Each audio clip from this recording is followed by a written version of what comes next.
What a week it was in Quinnipiac sports. Women's basketball is now officially on the map in the midst of a Cinderella run in the big dance. We also discussed men's ice hockey and if this season was actually a success as the team failed to make the NCAA tournament. And finally, our analysts go head-to-head. Hockey, basketball, which team creates the biggest buzz on campus? All that and more. Bobcat Breakdown starts right now. And this Breakdown is brought to you by QU Online. Finish your degree early with online summer courses.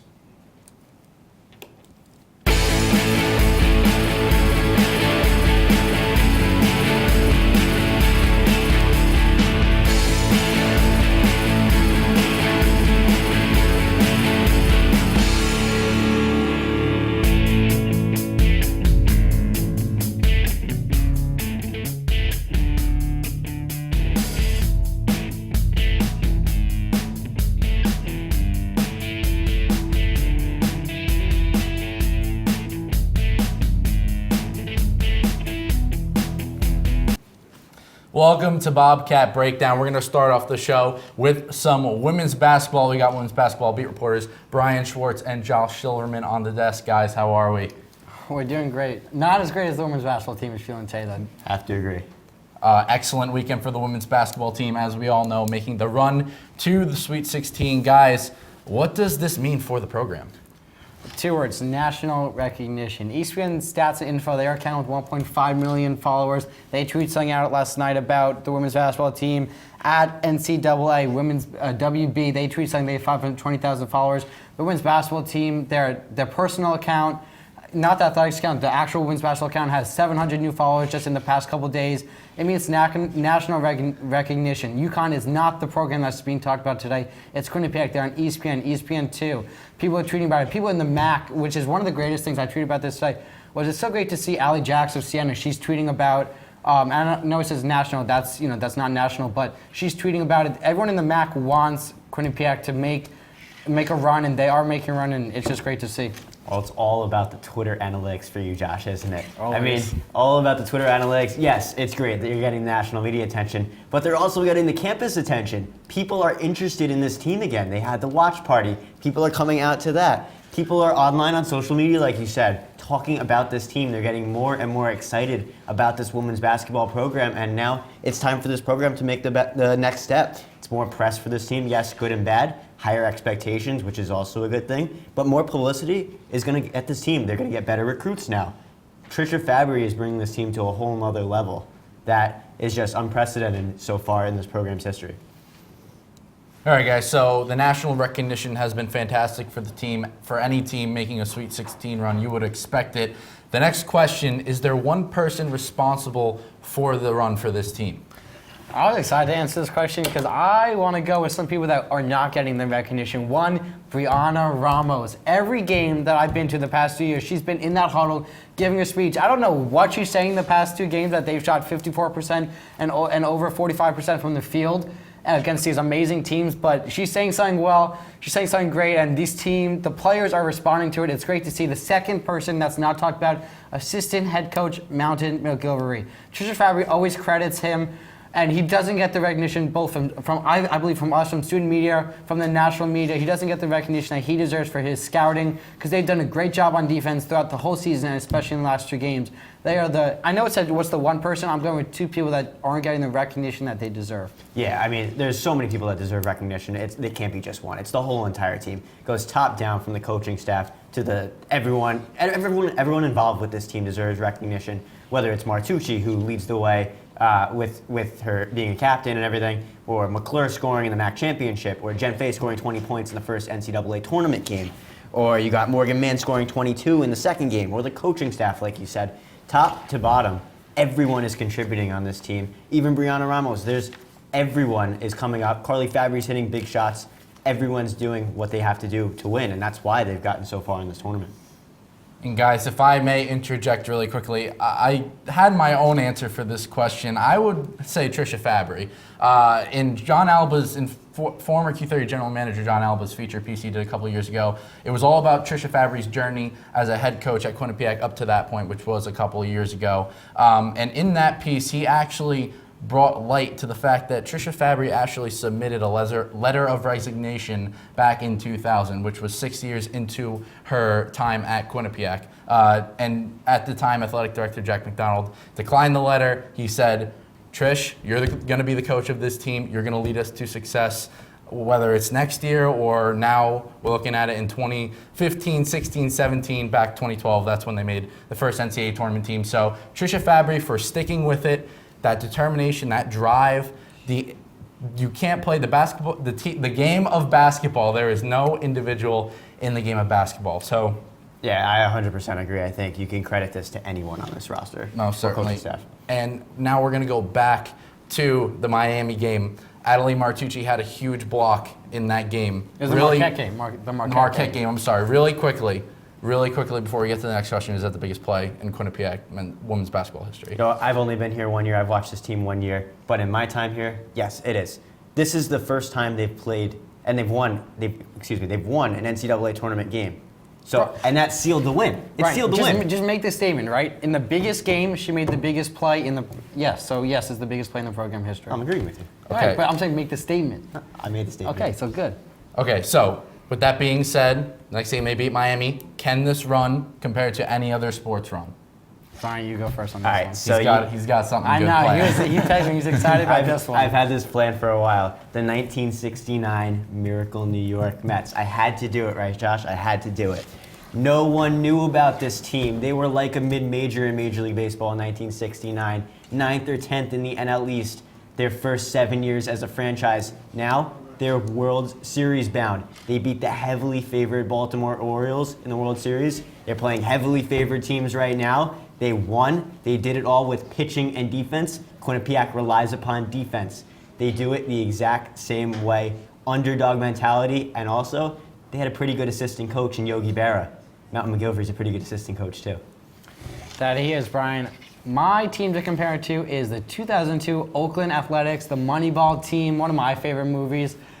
The reason that they're this team is because you look at this team, they didn't have any first team all-MAC selections. Moneyball, that the 2002 Oakland Athletics, they didn't have anyone that was that standing out. They lost Jason Giambi. They lost 3 players in the offseason that they needed to re-sign, and they weren't expected to really do anything. Now, this team obviously was expected to win the MAC, which they did, but they weren't expected to win any game. I know I didn't have them winning the Marquette game. I know Maury Hirschgordon didn't have them winning the Marquette game. They weren't expected to win that game, and they did. And just like the Moneyball team, they have made it work with the people they've had on the team, with great coaching, great front office, and just all the players buying into the system, and that's what we see here. All the players didn't buy into the system with the Oakland A's. It took them a while to get into that.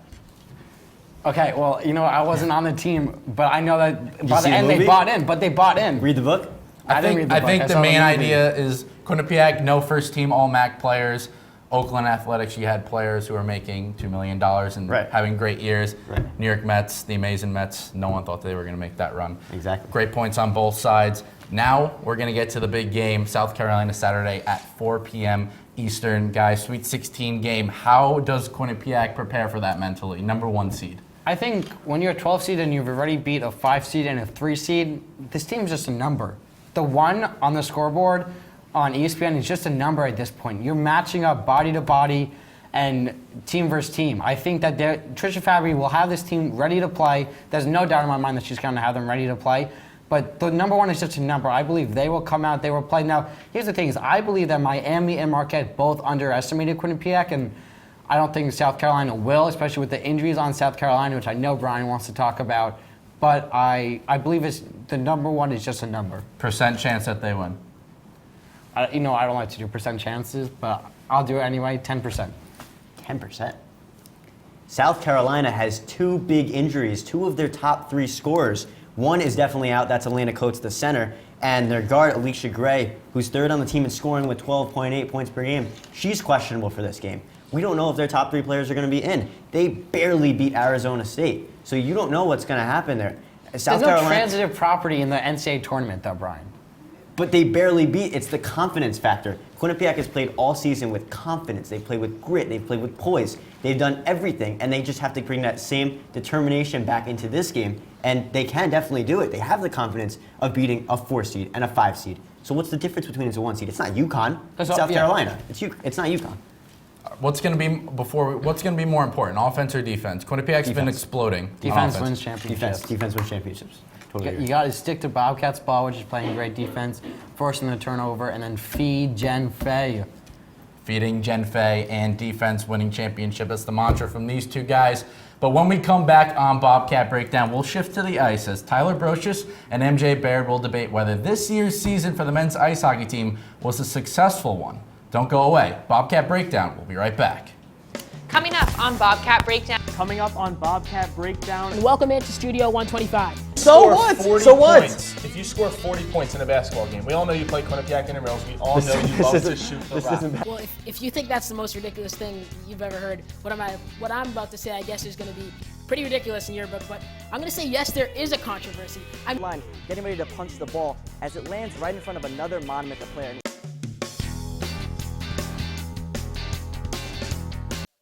Coming up on hashtag that.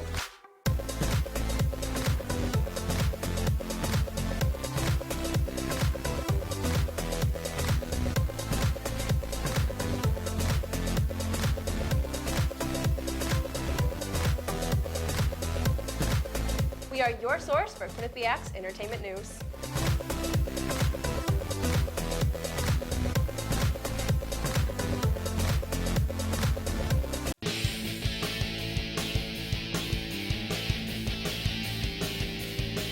Hello, Quinnipiac hockey fans, and welcome to the Neutral Zone. Definitely St. Lawrence, and I think you're going to see the test coming up real soon. They might be having a bit of an adjustment issue without that CBS line, but don't count them out. At High Point Solutions Arena in Game 2 of Quinnipiac vs. Northeastern Series.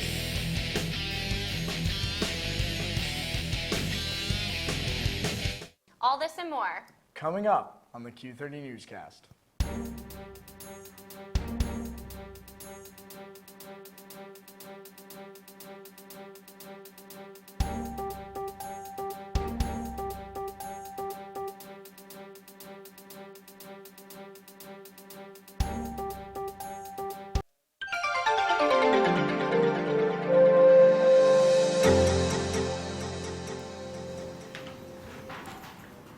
This edition of Bobcat Breakdown is sponsored by QU Online. Finish your degree early with online summer courses. Welcome back to Bobcat Breakdown. I'm now joined by Tyler Brocious and MJ Baird to discuss the men's ice hockey team, whose season ended this past weekend at the hands of Harvard in the ECAC semis. Guys, how are we? Hey, probably not as good as the beat reporters that spent their weekend in Florida. A little bit colder for us. Oh, Lake Placid is not as warm as Miami, Andrew. It's most certainly, MJ. Guys, so let's talk about it. Was the season a success? It's not something that we really have to debate with this men's ice hockey team, but now that they're out in the semis of the ECAC tournament? You know, it's funny because now with this team, they've come so accustomed to making it to the NCAA tournament. It's always, I don't think it was, and I think they'll tell you that, and I think Rand will tell you that, and I think everyone will, because they're so used to making it to at least the NCAA tournament. And I think, you know, it's funny, you talk to the guys, they look at it and they go, we could have had this win, we could have tied here. And I think for them, even though they had a very successful year, I think they'll look back on it and say, I wish we had a few more points in a few different areas. And I think overall, they'll look back on it and maybe kick themselves in the butt a little bit.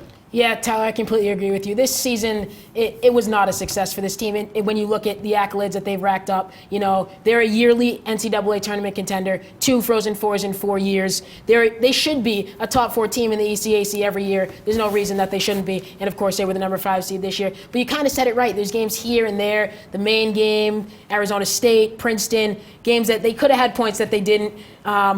But what is a success? Okay, maybe winning 5 games down to close out the regular season, coming back down 1-0 in the quarterfinals against St. Lawrence. Okay, that's success. But I don't think overall that this season was a success. Couldn't agree more with that. I think there was a lot of positives to take out of that. I mean, the way their freshmen played, the way some of their sophomores stepped up this year. I think there's a lot of positives, but with this team anymore and their accolades, it all boils down to who, you know, what are you doing now? And that team will tell you, no trip to the NCAA is really something they're going to kick themselves in the butt for. I think they should be an NCAA tournament team every single year.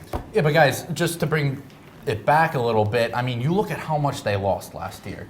That's monumental loss. They haven't had every single year, at least that I've been here, they've returned a piece. You return back Matthew Pekka. You return back Sam Annis. Last year they had tremendous depth at forward. This year you had, Tim Clifton, but really had no one past that.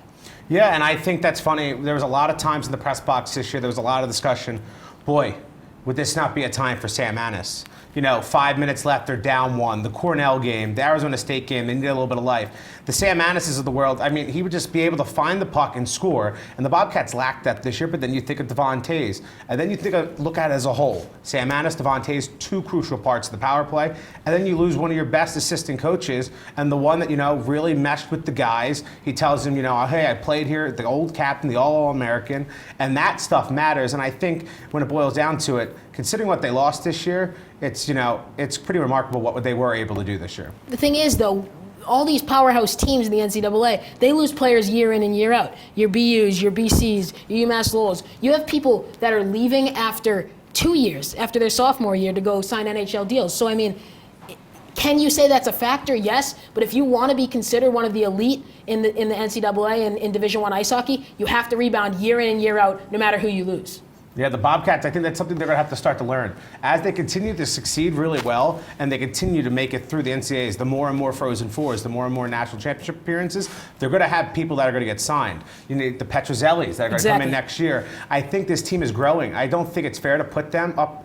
Play-wise, I think it's fair to put them in the thought process of North Dakota and those teams.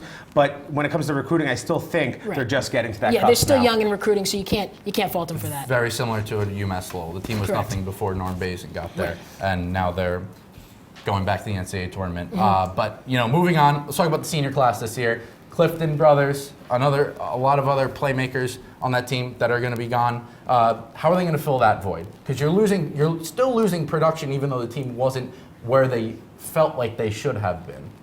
Yeah, I'll go first on this one. You look at the 6 seniors. I think there's 3 big ones that you're gonna hurt to fill. As you said, it's the Clifton brothers, Tim and Connor, and then Tommy Shutt.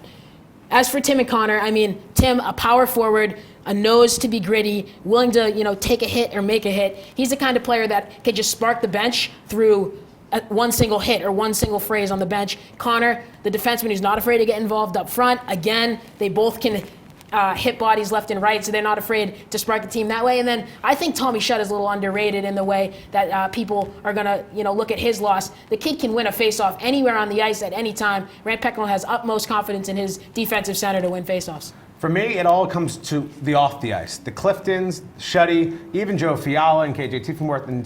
And you look back on it, this whole team was built off this idea. They're a big, big core to this group. Everyone's hanging out at one of their houses during the weekend. It's kind of turned into it. They call KJ Tiefenworth Grandpop. That's their thing. And I think even though the numbers, they'll find people to find these numbers, just like they did when Annis and Devon left. It will be what happens now that, maybe that leadership role, and it should be interesting to see who steps up for that next year.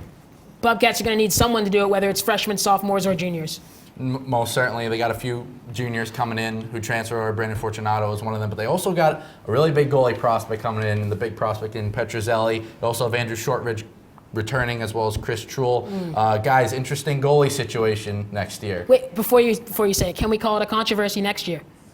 Next year? Why are we talking about controversy now for next year? Well, because beginning of this year, it was the Shortridge-Truel controversy. I wasn't a part of that show. Okay, all right. I wasn't part of that show. No, for me, it's going to be interesting. I think the funny thing is I've talked to Andrew Shortridge a lot, and the kid just wants to come in and work. And I joke with him all the time is, you come in and you have the same 4 or 5 things you say every time when we talk. It's, I'm going to work really hard, I'm going to stay in the moment, and that's what he's done. I don't think anyone expected him to be the starting goaltender coming in, but there was a lot of talk. The more and more I talk to the team, Coach really likes this kid. He's really working hard.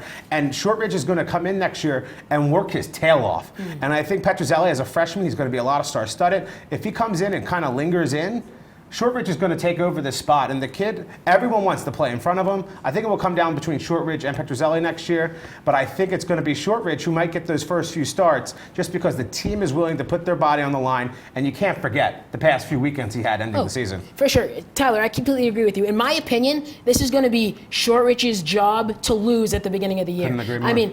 At the end of this year, he's playing absolutely fantastic. A freshman in the playoffs. I think I tweeted it during the St. Lawrence series. The kid doesn't even look like he's a freshman out there. He's poised, calm, in control of the puck, in Gets in control of people's faces, too.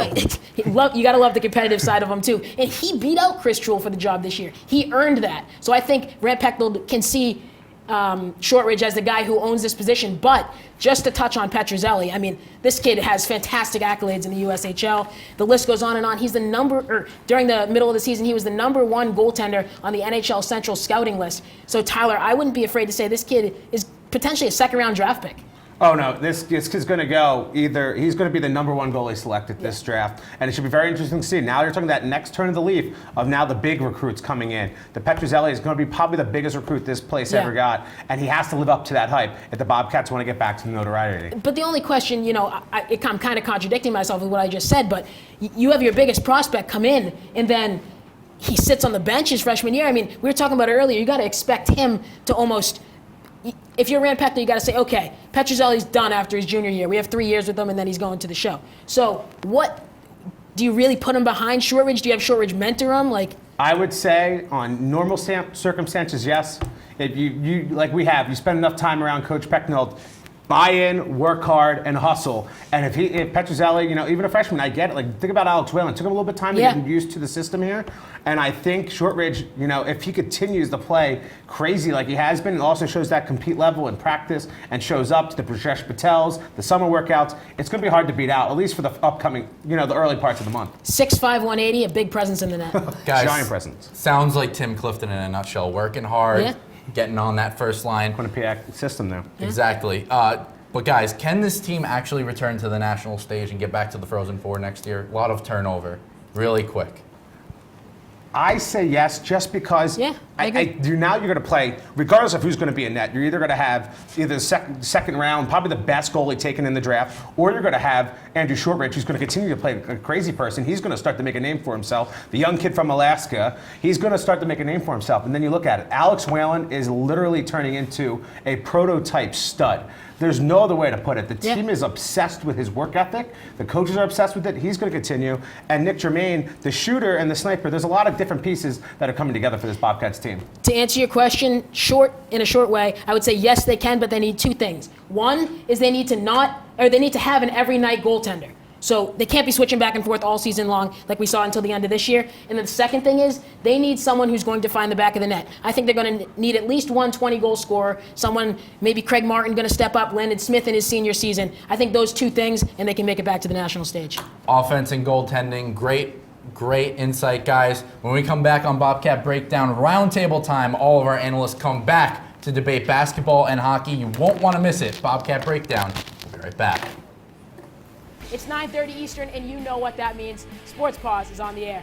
Ball played up the middle. Iman Whalen with a little cheat off the puck. Preseason just boils down to going after another national championship and not necessarily focusing on the one before. MJ, it is time for our favorite part of the show. It's the top 5 plays of the week, brought to you by B&D Deli, home of the Q-Dog. Let's talk about the first play you want to break down. Yeah, let's break it down right away. But the one name I'm going to throw out there is a freshman, Mika Maples.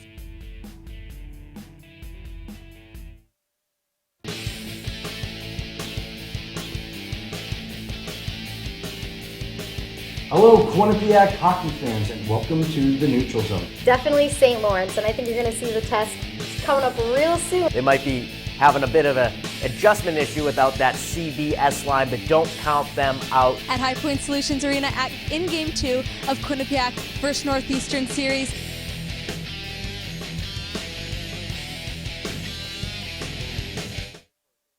All this and more. Coming up on the Q30 Newscast.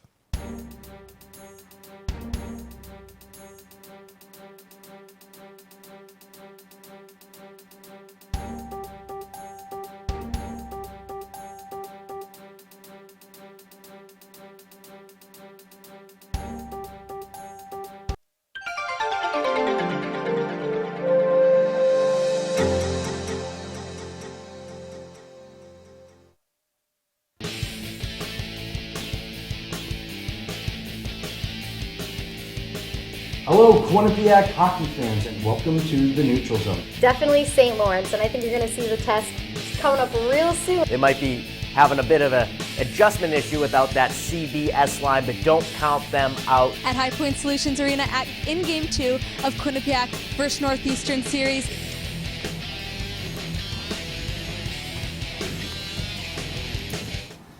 All right, welcome back to Bobcat Breakdown. It's time for our basketball and hockey debate. We're going to start with the best coach at Quinnipiac, Rand Pecknold or Trisha Fabry. We'll start with the hockey guys.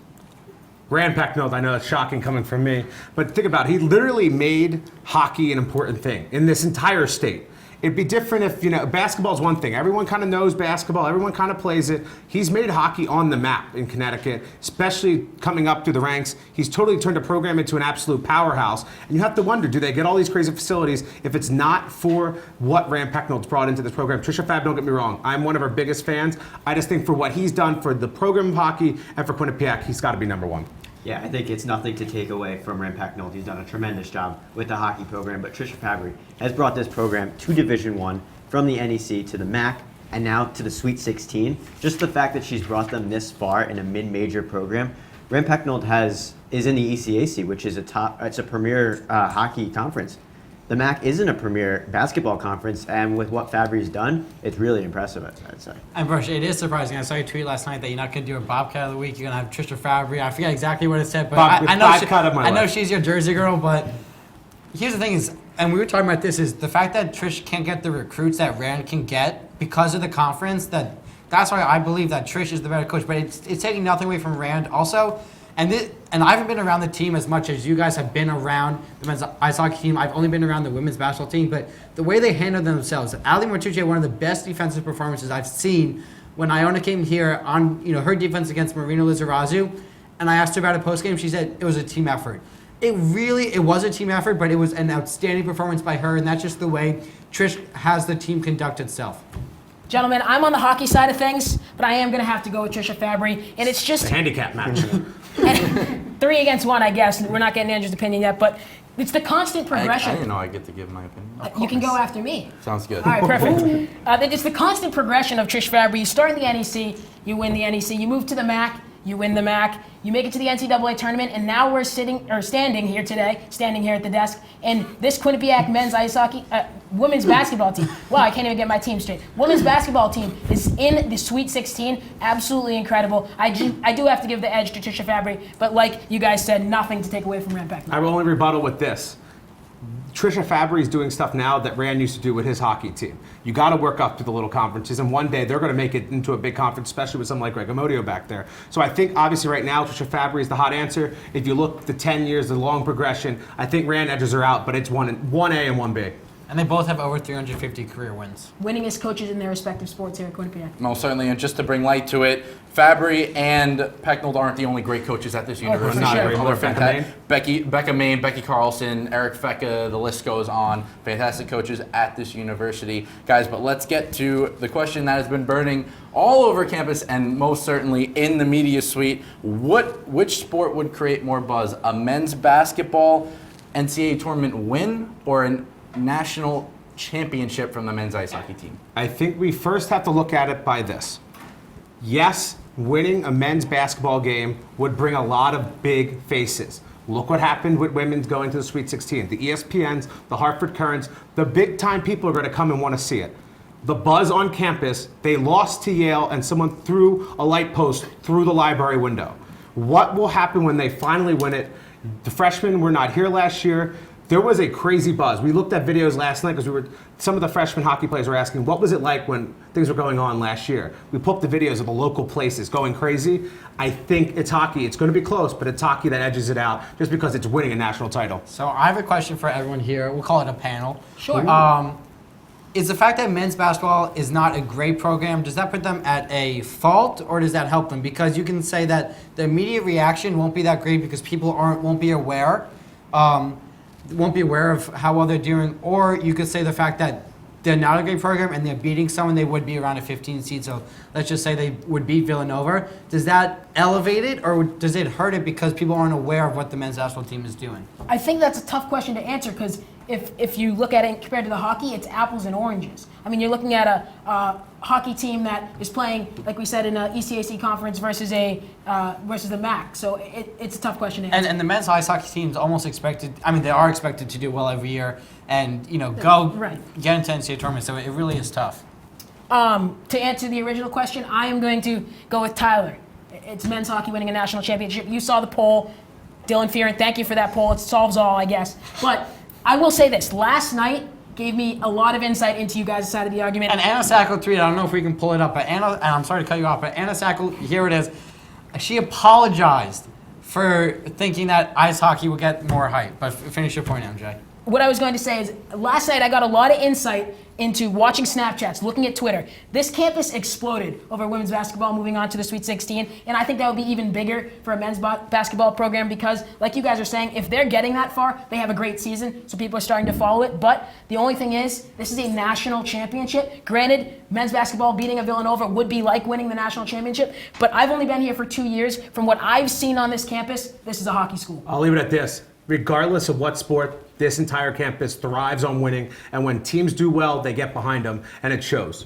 100%. Women's basketball team has their big game this Saturday, 4 p.m. against South Carolina in the Sweet 16. Well, that'll do it for this edition of Bobcat Breakdown. For more information, visit our website at q30television.com, where you can catch yourself up on the women's basketball team's Sweet 16 run. Also, be sure to follow us on Twitter at Q30Sports and at QBSN. Be sure to follow our beat reporters, Maury Hirsch-Gordon at Mahirsch, MAHHERSH, Sierra Goodwill at Sierra Goodwill, Shane Dennehy at Shane Dennehy 15, and Josh Silverman at Josh M. Silverman. They will all be in Stockton for the big game between South Carolina and Quinnipiac. For Tyler Brocious, MJ Baird, Josh Silverman, and Brian Schwartz, and the entire behind-the-scenes crew, I'm Andrew Badillo. We'll see you next time on Bobcat Breakdown.